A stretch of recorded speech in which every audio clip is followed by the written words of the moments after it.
Selamat datang di channel Pemuja Malam. Jangan lupa like, share, and subscribe ya. Terima kasih.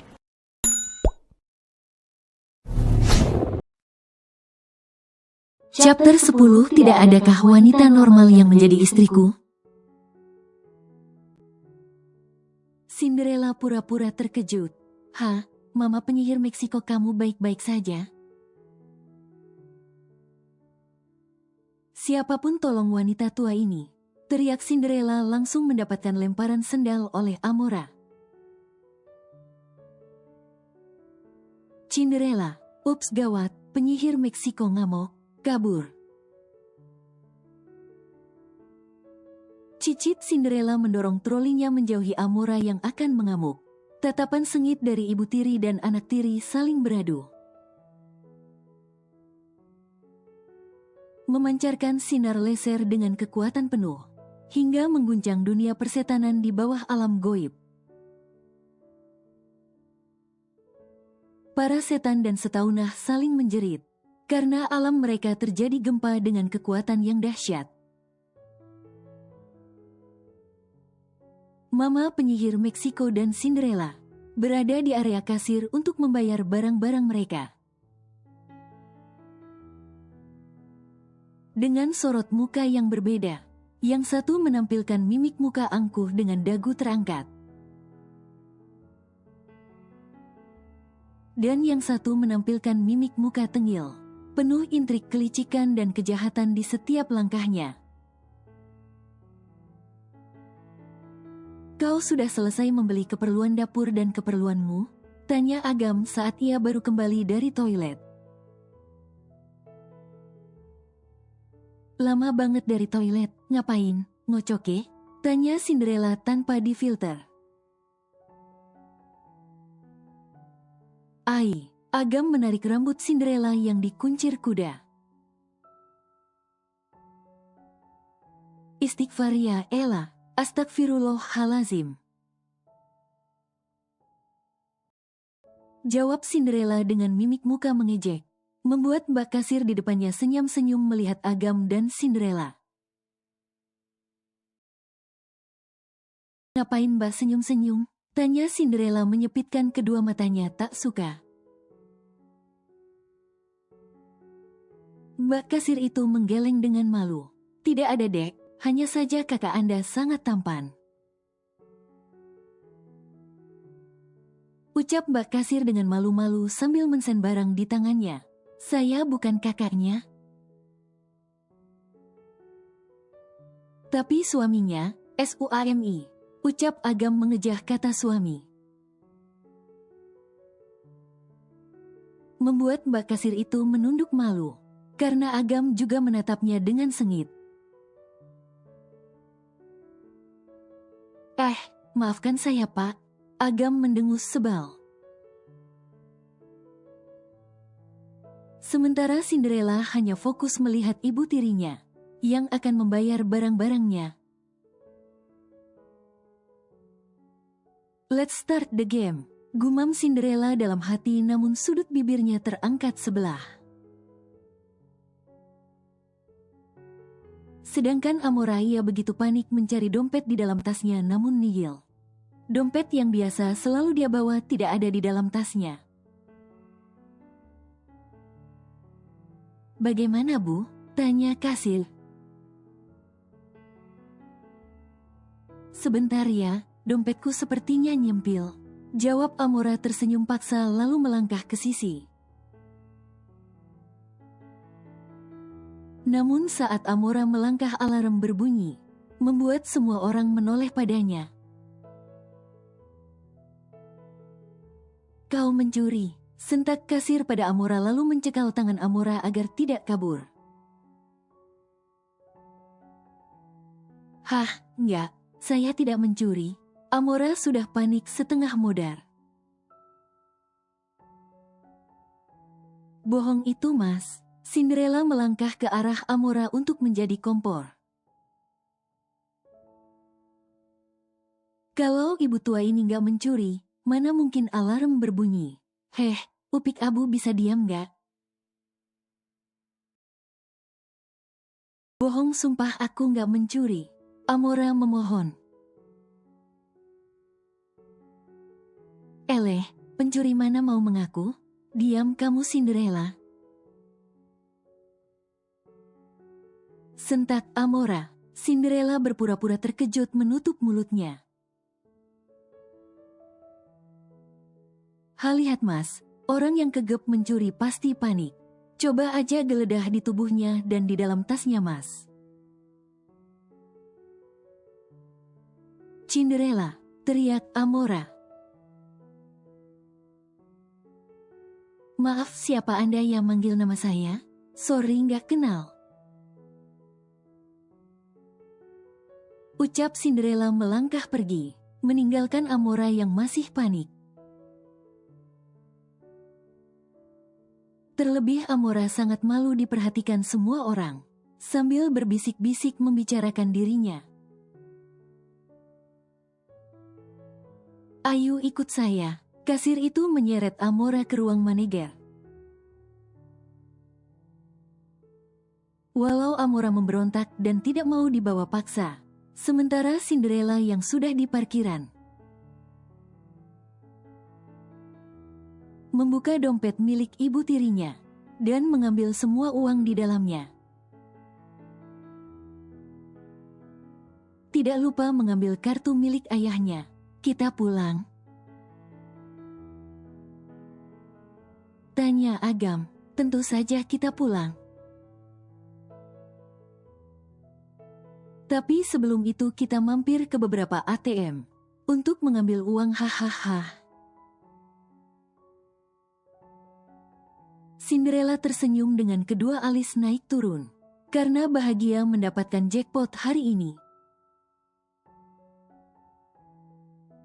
Dari sisi lain, amarah di dada Gano semakin membuncah. Ketika ia melihat ada mobil yang terparkir di halaman kos miliknya. Nak, tahan emosimu. Lulu memegang tangan anaknya untuk tidak melakukan hal yang bisa merugikan dirinya sendiri. Gano menghela nafas sambil memejamkan kedua matanya. Ia mencoba untuk mengontrol emosi di dalam dadanya yang membuncah bercampur dengan rasa sakit di hatinya. Gano tidak pernah terpikir akan berada di situasi seperti ini, di mana dirinya merasakan sakit hati yang pernah Agam rasakan dulu saat mengetahui jika Maria berselingkuh dengannya. Baik Mom, tunggulah di sini. Aku akan masuk ke dalam tanpa menimbulkan suara. Aku ingin melihat mereka sedang apa. Baiklah, Mom akan di sini untuk sementara. Tapi ingat jangan sampai emosimu merugikan dirimu nak. Baik Mom. Gano keluar dari mobilnya, lalu masuk membuka gerbang dengan perlahan dan berlari ke dalam kors. Walau hatinya sakit, tapi dia harus kuat untuk menerima keadaan. Yang bisa dikatakan karma untuknya. Setelah berada di dalam, Gano mencari keberadaan istrinya, dan indera pendengaran yang tajam mendengar suara dari lantai atas. Gano melangkah dengan perlahan ke lantai atas, dengan jantung yang mungkin sudah mati rasa. Sedangkan benar saja, di dalam kamar yang selama ini Maria dan Gano selalu bercerita suka duka dan melakukan kegiatan panas sebagai suami istri yang sah, kini Maria dan Gustav juga bermain di ranjang yang sama. Alangkah hancurnya hati Gano melihat istrinya sedang bermain api dengan pria lain selain darinya.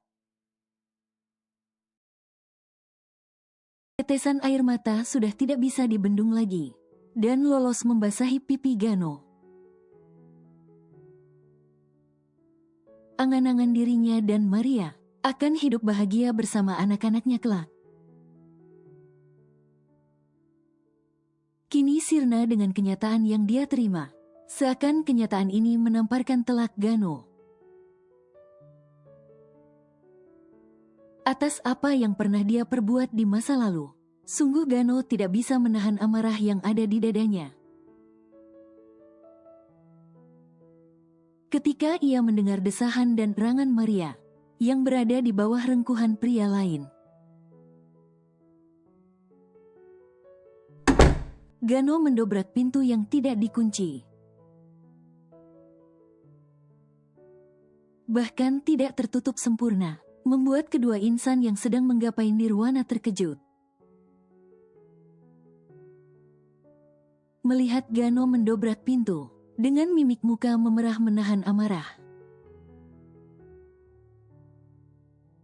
"Brengsek kalian!" teriak Gano melangkah lebar menghampiri Gustav. Dan menjambak rambut Gustav lalu menyeretnya keluar. Kepaskan. Gano melempar Gustav yang belum berpakaian sama sekali. Dan menghajar Gustav dengan brutal. Dari tendangan tonjokan dan lebih parahnya. Gano menginjak senjata Gustav hingga sang empu berteriak kesakitan. "Gano, apa yang kau lakukan?" teriak Maria saat ia sudah berpakaian lengkap dan berlari menghampiri Gustav yang sedang mengerang kesakitan dan berguling-guling di lantai, memegangi burung puyuh miliknya. Mata Gano semakin memancarkan api kemarahan ketika Maria mengkhawatirkan selingkuhannya.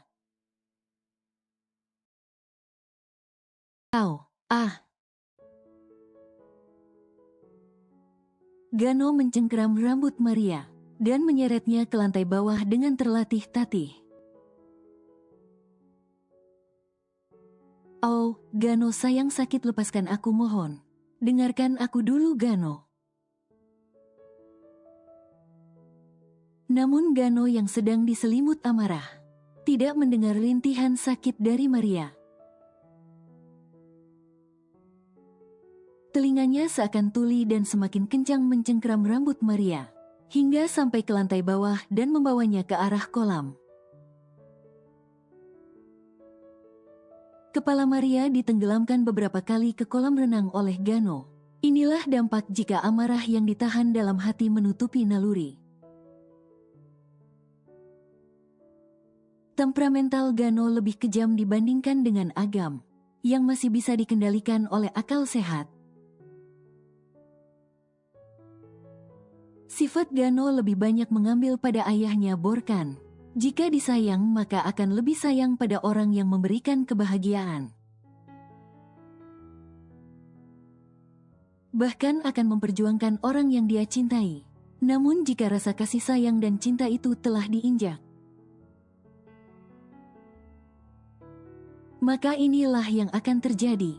Dasar wanita tidak tahu diuntung. Jala. Sialan. Teriak Gano menarik kepala Maria yang dia tenggelamkan. Gano, tolong jangan seperti ini. Lagi dan lagi Gano menenggelamkan kepala Maria, sambil mencaci maki Maria. Karena telah berani berkhianat pada pernikahan mereka, segala cacian dan hinaan Gano lontarkan. Bahkan Gano membawa nama-nama yang ada di kebun binatang dikeluarkan semua. Lulu yang sangat khawatir dengan keadaan anaknya masuk ke dalam rumah untuk memastikan jika semua baik-baik saja. Namun jantung Lulu ingin melompat dari tempatnya saat ia melihat jika Gano sedang menenggelamkan Maria di kolam, membuat Lulu berlari kalang kabut menghampiri Gano. "Ya ilahi ya Robi, Gano," teriak Lulu. "Apa yang kau lakukan, nak? Lepas." Lulu mencoba untuk menolong Maria. Bukan apa-apa, tapi Lulu takut jika Maria tidak bisa bernafas lalu koit. Ia tidak mau melihat anaknya mendekam di jeruji besi, yang akan merugikan dirinya sendiri. Jangan ikut campur, Mom. Kita bisa bicarakan baik-baik, nak. Jangan seperti ini, bagaimana jika dia mati? Teriak Lulu mendorong tubuh Gano. Cekalan tangan Gano mulai mengundur dan terlepas, membuat Maria bisa bernafas dan menghirup udara sedalam-dalamnya. Gano mundur beberapa langkah dan merosotkan tubuhnya. Hatinya sakit menerima kenyataan jika Maria selingkuh, wanita yang dia perjuangkan. Telah menginjak-injak harga diri seorang pria sekaligus seorang suami, yang mana membuat Gano menohok batinnya. Gano terduduk mengyugar rambutnya yang gondrong secara kasar, lalu menangkup wajah dengan kedua tangannya. Gano menangis menggigit bibir bawahnya dengan kencang, agar suara tangisnya tidak didengar oleh siapapun. Gano bukan bermaksud cengeng, namun ini masalah hati yang tersakiti oleh orang yang benar-benar dia sayangi.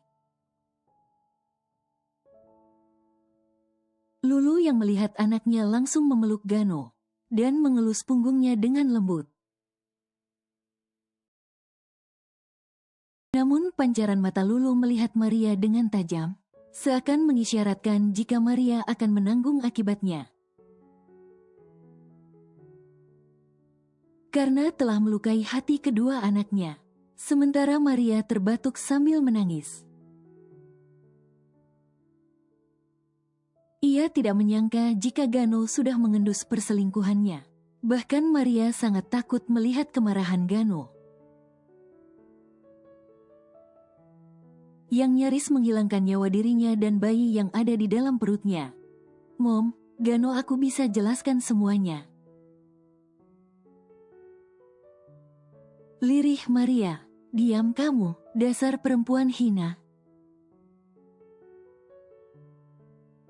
Sentak Lulu melotot tajam pada Maria. Puas kamu, hah? Puas karena sudah mempermainkan kedua hati anakku? Dulu aku diam karena Gano sangat mencintaimu.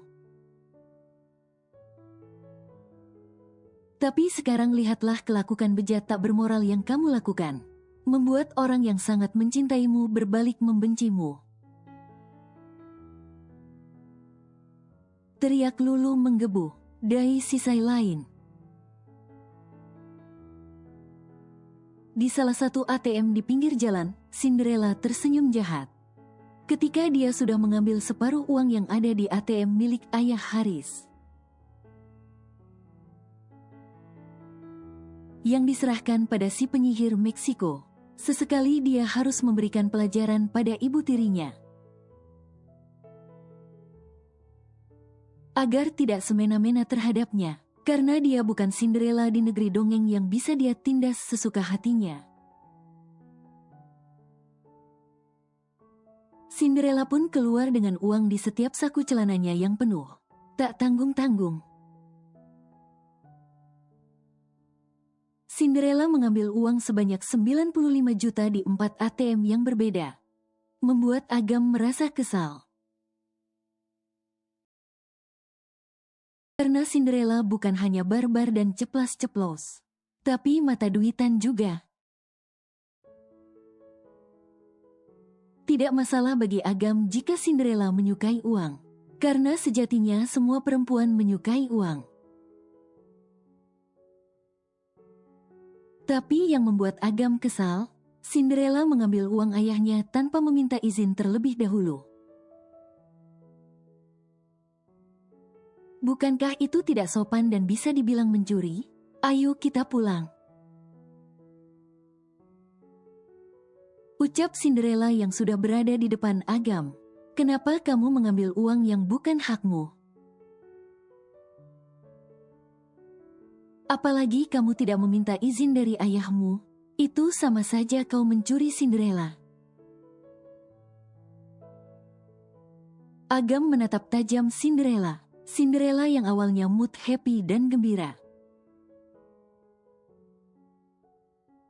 Langsung kesal melihat suaminya. Lu bilang apa? Bukan hak aku? Hei Wan Abut, asal lu tahu ya, aku tegaskan sekali lagi dan dengerin baik-baik. Yang aku ambil uang almarhum ibu aku, karena separuh tanah yang berpuluh-puluh hektar. Beserta pabrik teh yang dikelola ayah Haris punya ibuku juga. Ngapain harus izin yang sebenarnya itu semua adalah milikku? Yang seharusnya izin itu si penyihir Meksiko. Dan si nungki ulat keket berbulu domba. Yang selalu berfoya-foya dengan uang ibuku. Ucap Cinderella panjang lebar dan menggebu-gebu. Agam yang mendengar penjelasan panjang lebar dari Cinderella, merasa tidak enak hati, kini dia tahu mengapa. Cinderella selalu membuat masalah dengan ibu tiri dan saudara tirinya. Sudahlah, aku mau pulang sendiri saja. Kesal Cinderella melangkah pergi, namun Agam dengan cepat mencekal pergelangan tangan Cinderella. Tunggu, aku nggak tahu kalau ceritanya seperti itu. Ayo kita pulang bersama. Kali ini Agam mengalah karena tidak mau berdebat. Jika mereka naik motor, kemana barang-barang yang sudah mereka beli? Barang-barang yang dibeli di supermarket sudah diantar lebih dulu. Menggunakan Kunyang Express menuju kontrakan mereka. Kita nggak bakalan pulang. Karena kita akan pergi ke rumah ayah Haris terlebih dahulu. Mau ngapain lagi? Mau cari masalah? Diij, makan siang lah. Aku lapar dan belum bisa masak. Ucap Cinderella yang masih mode kesal. Lalu naik ke atas motor.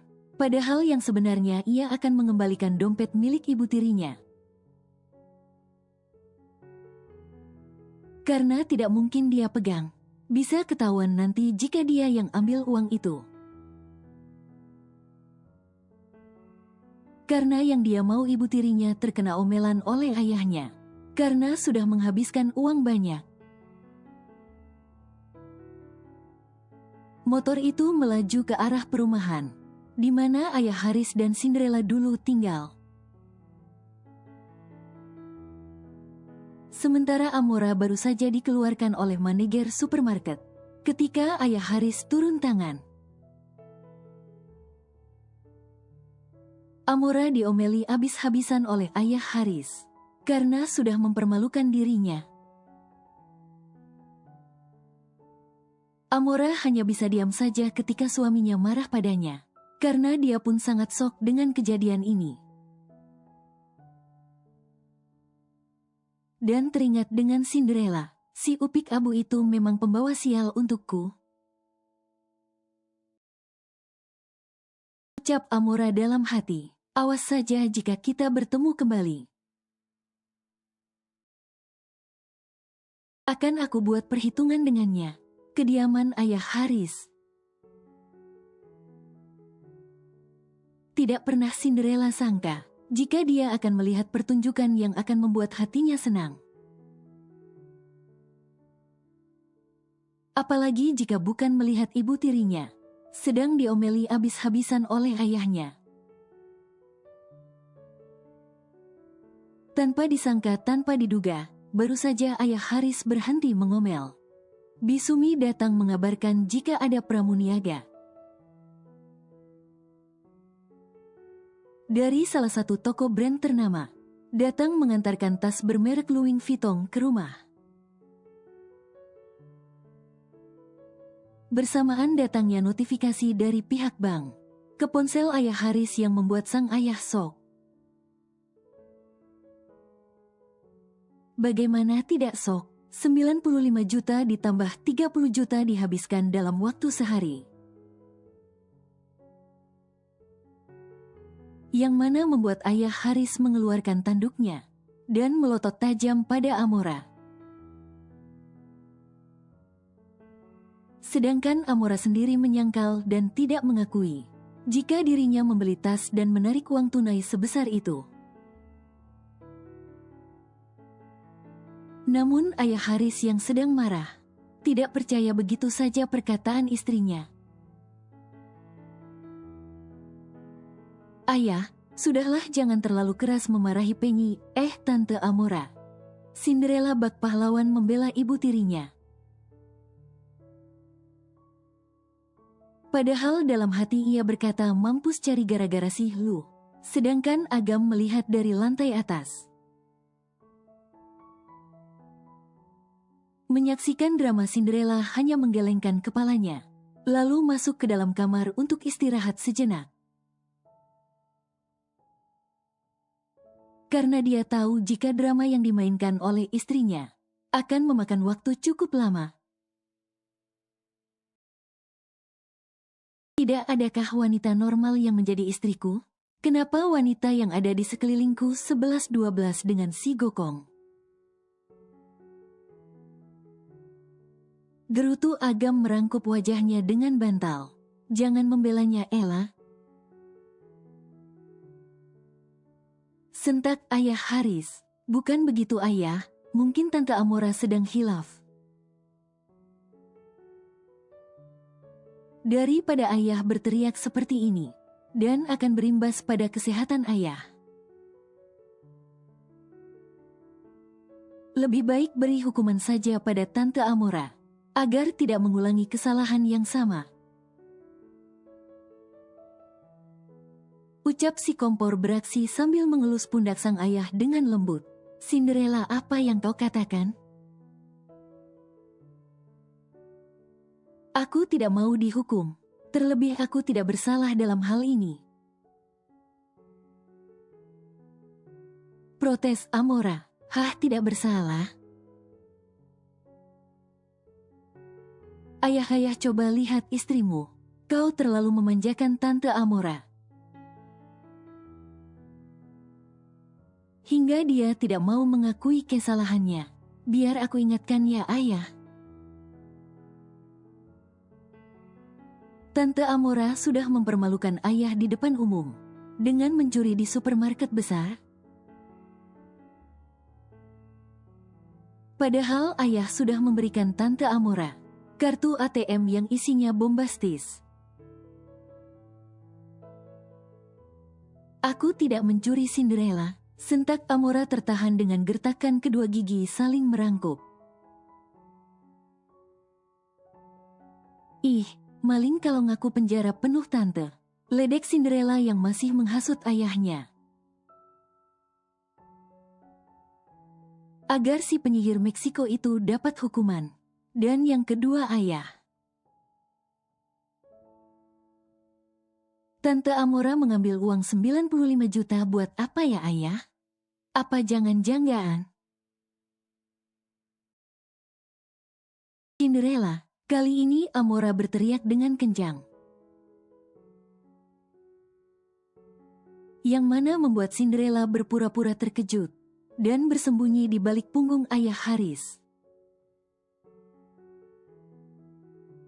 "Ayah, Amora, jangan berani membentak putriku." Amora terkejut saat ia menyadari kecerobohannya. "Maafkan aku, Mas. Tapi percayalah kalau aku tidak melakukan kesalahan itu semua," ucap Amora. "Cih, masih tidak mau mengaku? Baiklah, di mana dompetmu?" "Aku juga tidak tahu, Mas. Dompetku hilang." "Bohong, ayah."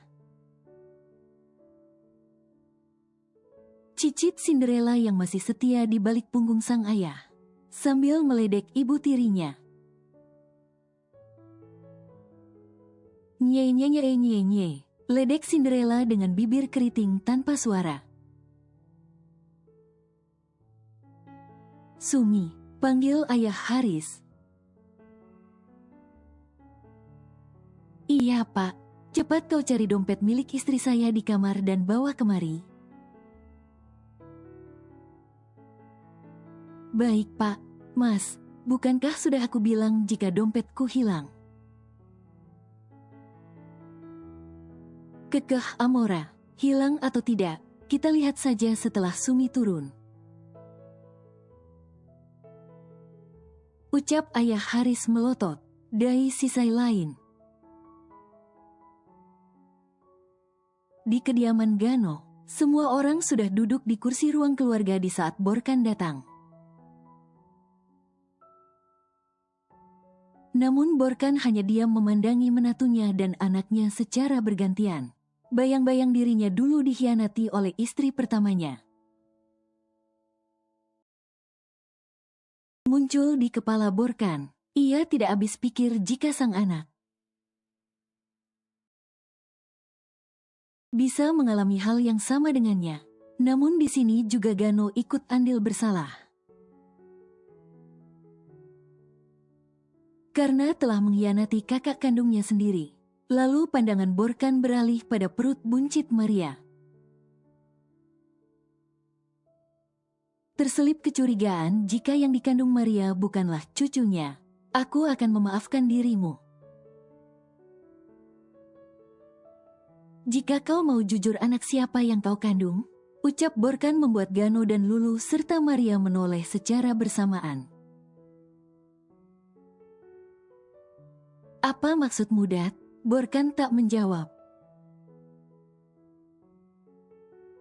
Pengawal, kurung dia di kamar. Dan jangan sampai biarkan wanita itu kabur dari sini. Titah Borkan pada dua pengawal. Maria memberontak saat dia diseret paksa. Gano sayang tolong, aku bisa jelaskan ini semua. Dan anak yang sedang aku kandung adalah anakmu. Gano, Gano, Gano. Teriak Maria menjauh. Sayang, apa maksudmu? Kenapa kau memiliki pikiran jika yang dikandung Maria bukan cucu kita? Anak bodoh ini telah dibutakan oleh cinta. Dan kamu pun sebagai ibunya juga sama bodohnya. Menantumu itu sering berselingkuh. Kita akan melakukan tes DNA sebelum membebaskannya. Heh, kau mengatakan aku bodoh? Apa kau mau aku beri hukuman? Sentak Lulu memukul pundak Borkan. Borkan gelagapan karena telah salah bicara. Ia tidak mau diberi hukuman berpuasa selama seminggu. Bisa-bisa si kemut memberontak di dalam sarangnya. Nggak deng sayang, aku hanya bercanda. Ises, sementara Gano hanya bisa terduduk lemas. Dengan hati yang sudah hancur berkeping-keping. Ia sangat menyesali apa yang sudah dia perbuat selama ini. Kembali ke kediaman ayah Haris. Bisumi berlari kecil keluar dari kamar Amora. Membawa dompet yang diminta ayah Haris. Amora yang melihat dompetnya melotot dan merasa heran. Mengapa dompetnya ada di kamar? Sedangkan tadi dia sangat yakin sudah memasukkan dompet itu ke dalam tas.